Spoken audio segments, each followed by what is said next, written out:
We are Midnight Stories. Listen to our stories for your daily sleep ritual. And now, have fun. Silver Cove is a small coastal town in Maine. We're barely a blip on the radar, just a small little city with a single school and no big chain stores. But what we lack for in amenities, we make up for in the view. Sort of. Personally, I like it better during the day. At night, the cliffs are pretty spooky. They overlook the raging ocean waters below, white foam crashing against the gray rock. When I lean forward and look down them, my stomach flips. It's a really long drop, and the waters at the base of the cliff are angry, foamy things.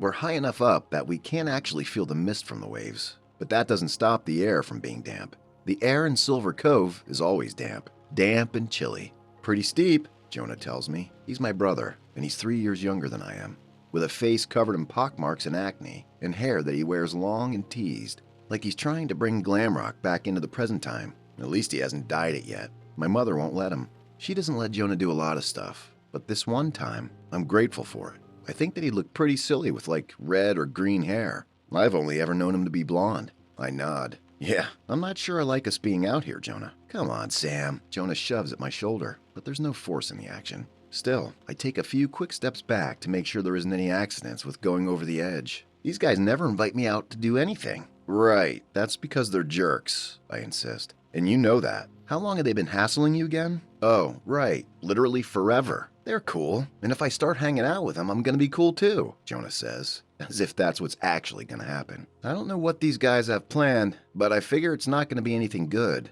I tried telling my brother, "You're already cool." Thanks, but it doesn't really mean anything coming from you, Jonah admits, scuffing his foot over the stone beneath us. Since you're my brother and stuff, you're sort of obligated to think I'm cool.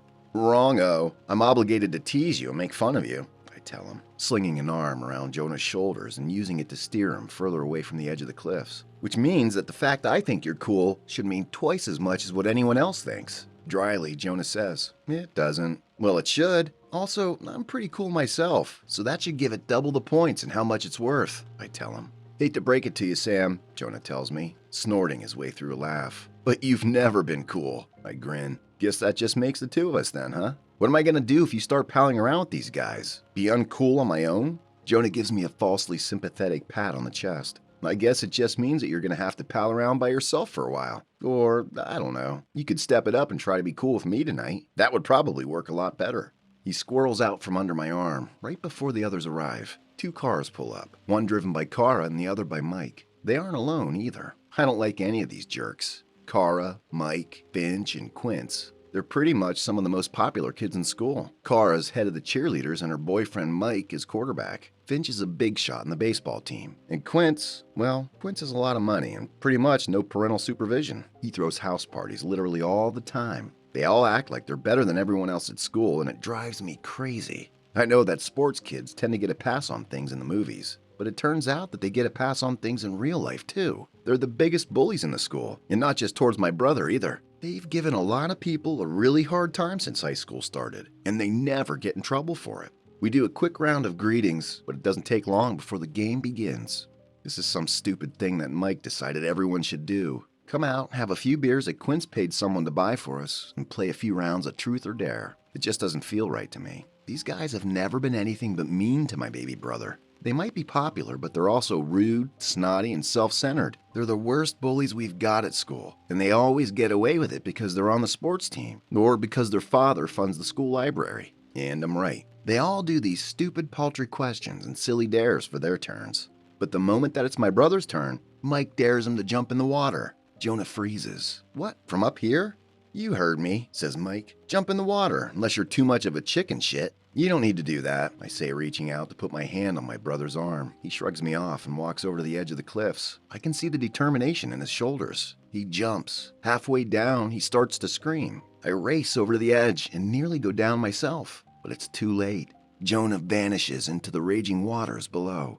Everyone else goes nuts, shouting about how they didn't think he'd really do it, and they were just hoping to tease him for backing down. My brother doesn't come back up. The waters have seemingly swallowed him alive. Cold with fear and hot with anger, I spin around and throw myself at Mike, the one who made the dare. I can't think. All I can hear is my brother's scream, even though he hasn't made a sound since vanishing under the waves. I haul back and start punching Mike. Finch and Quince have to haul me off. Kara says, "We'll take my car down to the bay. He's got to be down there." We rush to her car, except for Mike, who takes off for home in his truck.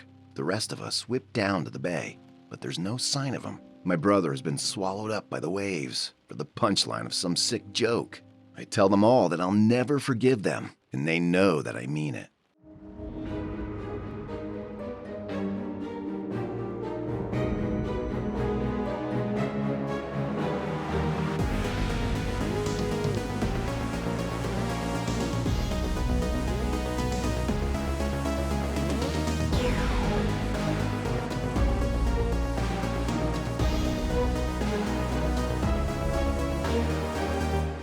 Midnight Stories.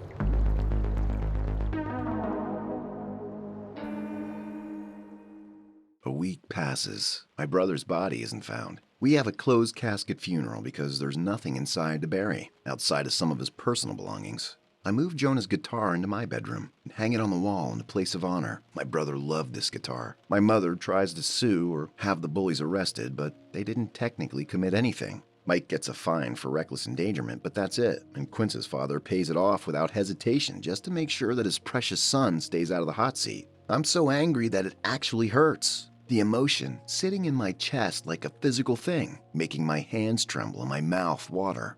I think that it should have been them, and I think it a lot. I'm still thinking about it when I show up at school a full month after my brother's death, and Finch meets me in the front halls. "There are cops here. Stop talking to me." I try to brush past him, but Finch grabs me by the shoulder and makes me stop. He says, "Mike's dead. What did you do? Get off me." This time I'm able to shake him free. I back away from him, vanishing down the halls. It doesn't matter. The cops have us all come into the auditorium and pull us aside to talk one by one. When it's my turn, the first thing they do is ask me about my brother. The officer speaking to me, his name is Carlos, and he's tall and skinny with a morose look about him. I tell him everything that happened on the cliff. Then I swear I didn't do anything to Mike. "Your brother played guitar, I hear." "That's what a few of the other students have said," Carlos tells me. I nod. He continues. "Mike was strangled with some guitar strings. They sliced through his throat and he bled out. Do you know anywhere the strings might have come from?" A cold dread washes over me. "You think that I did this?" "It's just a question," Carlos says.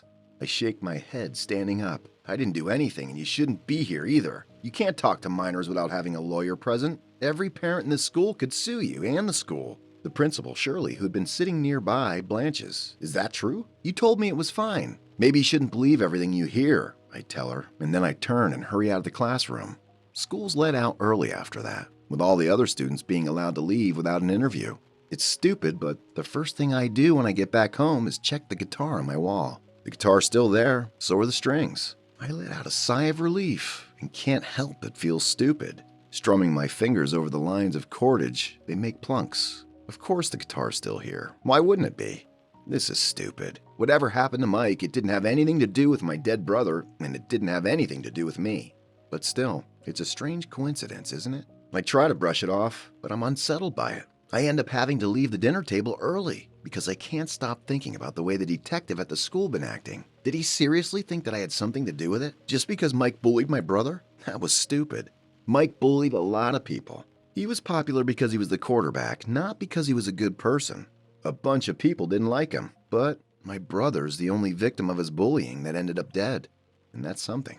I didn't know what yet, but it's something. 3 days later, the cops are back at school again, and Carlos stops me from heading into the school. He insists that this time I come down to the station, and at first I refuse. But then he tells me my mother's already there waiting for me. Grudgingly, I get into the car. I'm irritated and nervous. I don't understand why everyone thinks I've done it, and I refuse to say anything to him the entire drive to the station. My mother's waiting in the front room for us. As soon as she sees me, she rushes over and pulls me in for a long hug. She's crying. I push her back and demand to know. What's going on? She's crying too much to tell me. Carlos answers instead. "We've had another student from your school turn up dead. I don't know what that's got to do with me. I didn't do anything. Hell, I was home all night." Carlos says, "Your mother thought you were home the night your friends and you went to the cliffs." "They aren't my friends," I spit out.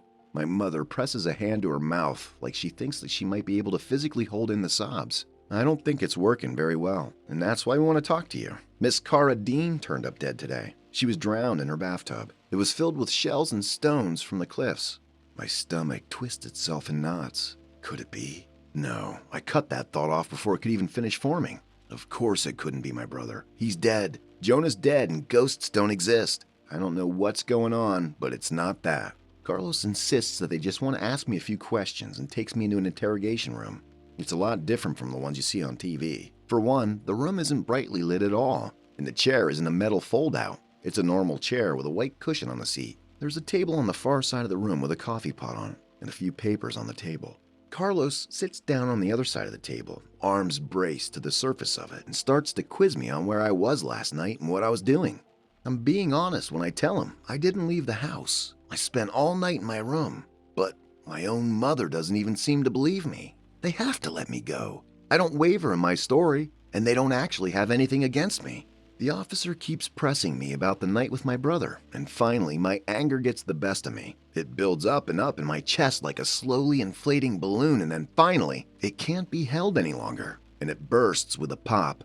I slam my hands down on the table between us. Bang! And I tell him, I didn't do anything to them. And you know what? I'm glad someone did. They killed my brother and no one would even do anything about it. They got off scot-free, and my brother got buried. As far as I'm concerned, this is some pretty nice karma coming back to bite them all in the ass. Leaning back in the chair, I fold my arms over my chest. I know that probably isn't helping my case any, but I don't care. He was my baby brother. Jonah was my whole world, and I don't feel bad for any of these jerks. Not when they're the reason he ended up dead. The officer questions me with even more intensity after that. But the bottom line is that I didn't do anything, so there aren't any flaws in my story. He sends me on my way with a warning to keep my head down and a promise that they're watching me.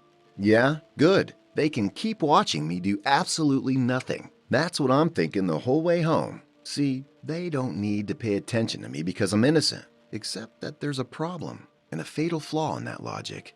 We get to the house and I storm up to my room, furious that my mother didn't defend me against the cop. She tried to call after me with some excuse or another, but I ignore her. I slammed the bedroom door so hard that it rattled the picture frames I have on the wall. The guitar should hum with the force of it, but it doesn't. And that's the problem, because when I looked toward the place on the wall that the guitar was, it was empty. The guitar is gone.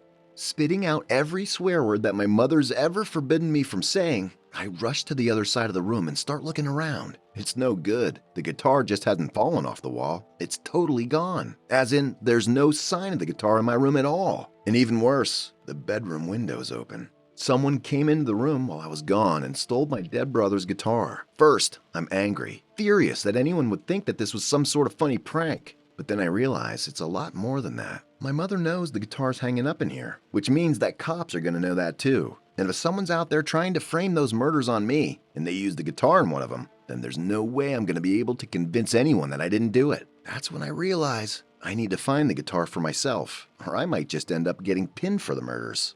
That thought hits me hard. I sit down on the edge of the bed, grasping at my hair with both hands. How am I supposed to do this? My first instinct is to go tell the police, but they already think that I'm the one responsible for this. They're never going to believe it when I tell them that someone just happened to conveniently steal it right after I was being questioned. I don't want to go to jail, least of all for something I didn't do. That means I'm going to have to figure out how to prove my innocence on my own. To start with, I'm going to have to figure out who took the guitar. I grab a flashlight and a jacket out of my closet, then go over to the window. I'm on the ground floor, so it's easy to hop out of it, just like the culprit did. The one good part about living out here is it's pretty much always wet, which means it's going to be easy to find the tracks that the killer's shoes left. I follow them away from the house and down to the pavement. Then nothing. All right, that's fine. I can figure this out. Where would a deranged killer be hiding while he waited to kill again?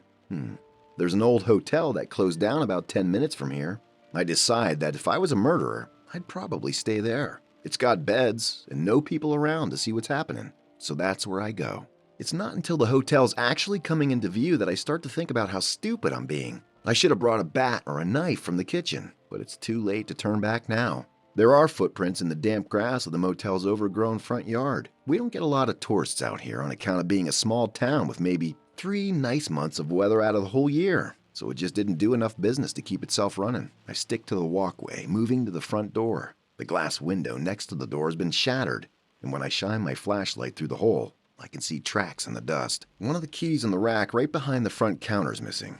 which just furthers my suspicions that someone's staying here. Taking a deep breath, I pick up a big chunk of broken glass, careful to hold it so it doesn't cut into my palm. There, now I've got a weapon. But I don't want to confront the guy. I just need to make certain that it's the killer staying out here and not just some homeless vagrant. Taking another deep breath, I follow the footsteps toward one of the lines of doors. It looks like he must be staying on the ground floor, which is good. I would hate to have to try and sneak up the stairs. They're old and rusty, and they look like they'd probably creak terribly no matter what you did. I start creeping along the walkway instead, testing doorknobs carefully as I go. Locked, locked, locked. The first three, all locked. So's the fourth door. The fifth one, though, it turns. This is the one he's in.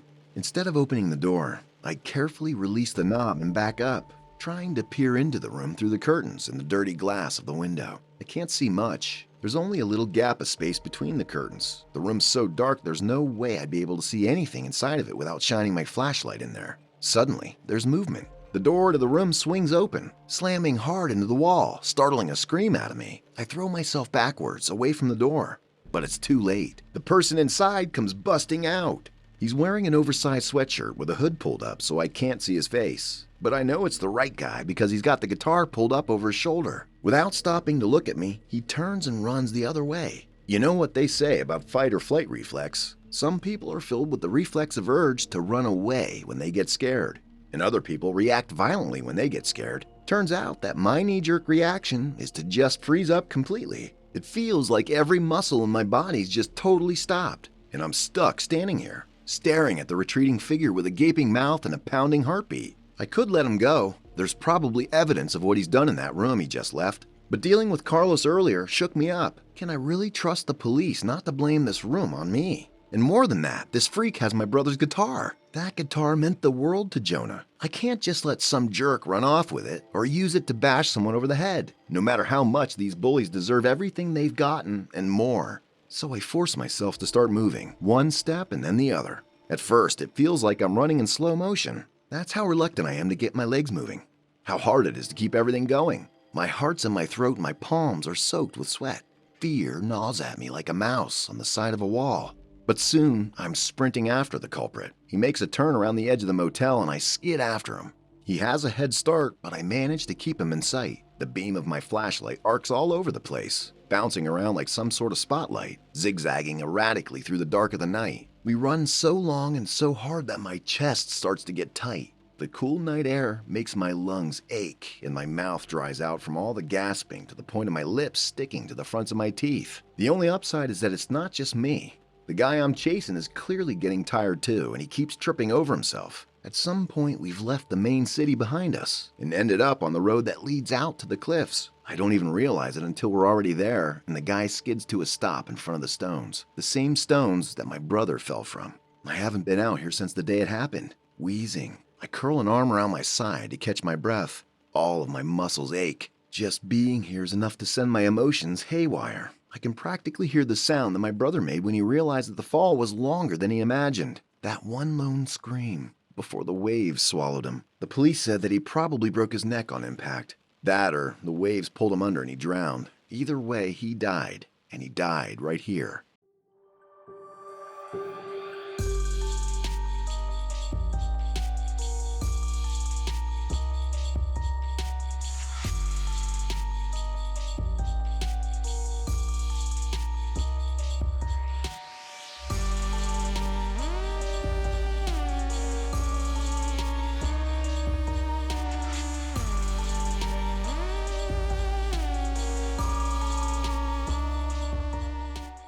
I shove a hand out, surprised to see that it's shaking. Give me that. The man shakes his head. He's panting too, and his hood's still up, casting his face in shadow. I said, give me that. I know who you are. I shout, the words slipping out before I can stop them. I know that you're the one going around killing people. You can't use that. My voice breaks, the words coming out as a low sort of whine. That's my brother's. The guy clutches it even more tightly against himself. Takes a step backwards, getting that much closer to the edge. The guy may have been killing people, but it still makes my stomach flip up to see him getting so close to the edge. I never want to hear anyone else fall like Jonah did. Careful, look, I'm not a bad guy, okay? What you're doing, I don't care. But they all think that I'm the one doing this already. I hold my hands out to show that I don't mean any harm. I lost my glass chunk somewhere during the chase, and I set my flashlight down at my feet to make sure he doesn't think I'm gonna hurt him. What? It's the first time that I heard the guy speak, and his voice is achingly familiar. It hits a chord inside my chest that has me freezing in place. You ever get a wash of deja vu? That's what it's like knowing I've heard this voice before. But that's impossible, right? There's no way that this is actually my brother. My brother's dead. The guy takes a step away from the edge of the cliff. What did you just say? Jesus. I breathe. It is you, Jonah. I would know his voice anywhere. The guy freezes and then slowly reaches up and pushes the hood of his sweatshirt down. It's him, all right. Though his hair's grown out a lot and he has some scarring on the side of his face, thick raised things. They're old enough that they're totally healed over, so they can't be from a fight with one of his victims. It must have been from when he fell into the ocean. What am I supposed to do with this, huh? I know what he's done is wrong, but that's my brother. He died while I was supposed to be looking out for him. He died, and now he's back, standing in front of me, alive and well. The emotion that rushes through me has no words, no meaning. It's endless relief mixed in with this well of sorrow. We had his funeral already. There was a memorial. My mother has never forgiven me for his death. I've never forgiven myself either.